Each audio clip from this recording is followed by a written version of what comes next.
નમસ્કાર મિત્રો, ગુજરાત રાજ્યના પેન્શનરો માટે ખૂબ જ સારા સમાચાર.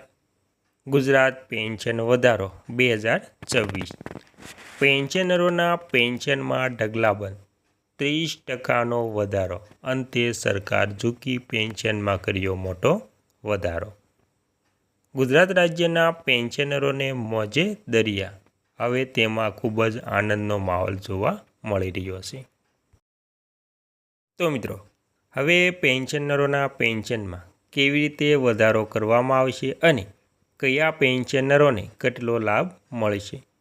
તો મિત્રો, તમે પણ ગુજરાત રાજ્યની સેવામાંથી સેવાનિવૃત્ત અથવા તો તમે ગુજરાત રાજ્યના પેન્શનધારક છો અથવા તો તમારા કોઈ પણ કુટુંબમાં પેન્શનર છે અથવા તો પરિવારમાં છે, તો તમારા માટે આ સમાચાર ખૂબ જ ઉપયોગી થવાના છે. તો મિત્રો, કેવી રીતે વધારો કરવામાં આવે છે તેની તમામ વાત વિગતવાર જાણતા પહેલાં તમને એક નમ્ર વિનંતી છે કે તમે આપણી ચેનલમાં નવા હોય તો આપણી ચેનલને સબસ્ક્રાઈબ કરી લેજો અને વિડીયો ગમે તો લાઈક પણ કરી દેજો.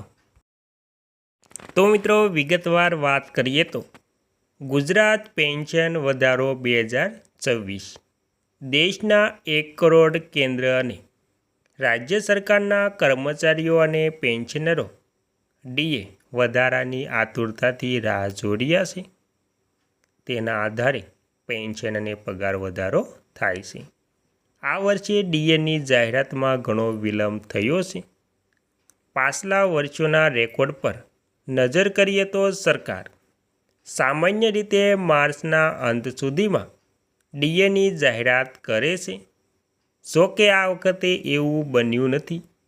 આ જ કારણ છે કે મોટાભાગના કર્મચારીઓ જાણવા માંગે છે કે મોંઘવારી ભથ્થું ક્યારે આવશે, સરકાર મોંઘવારી ભથ્થું કેટલું વધારશે.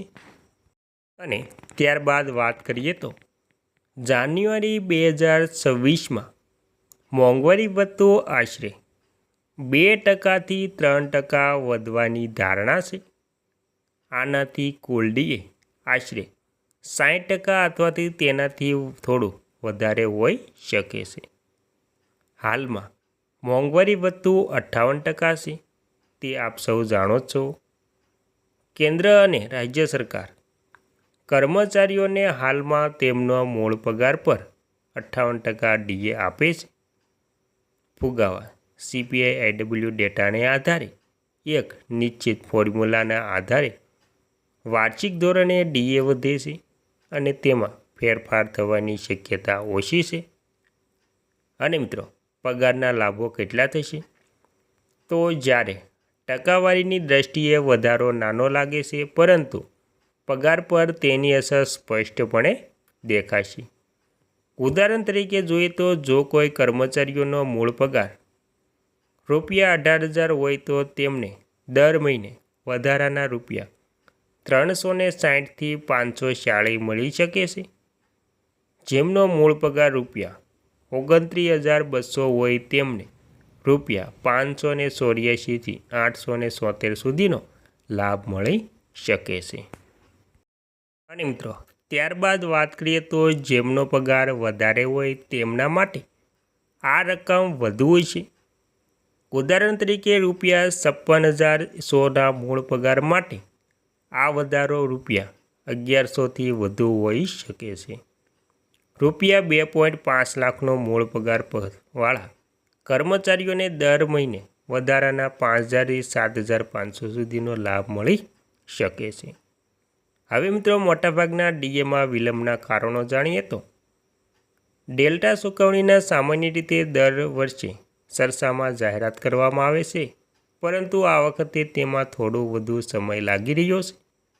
નિષ્ણાતો માને છે કે આ વહીવટી પ્રક્રિયાઓ અને 8મા પગાર પંચને કારણે આનો અર્થ એ છે કે વિલંબ કોઈ ચોક્કસ ફેરફારને કારણે નહીં પણ ટેકનિકલ કારણોસર છે.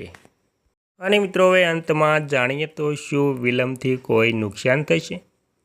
કર્મચારીઓ માટે રાહત છે કે તેમને કોઈ નુકસાન થશે નહીં. ડીએ વધારો 1 જાન્યુઆરી 2026થી અમલમાં આવશે. આનો અર્થ એ થયો કે જ્યારે પણ જાહેરાત કરવામાં આવશે ત્યારે તેમને તે તારીખ પહેલાંના મહિનાનો બાકી પગાર એટલે કે પાછલા મહિનાનો પગાર મળશે? શું ડીએ સ્થિર રહી શકે છે? કેટલાક લોકો ચિંતિત છે કે સરકાર ડીએ વધારો અટકાવી શકે છે. જોકે નિષ્ણાતોના મતે આ અસંભવિત છે. સરકારના બજેટ પહેલાંથી જ પગાર અને પેન્શન ખર્ચ માટે જોગવાઈઓ શામેલ છે, જે સ્પષ્ટ કરે છે કે ડીએ વધારો ચાલુ રહેશે.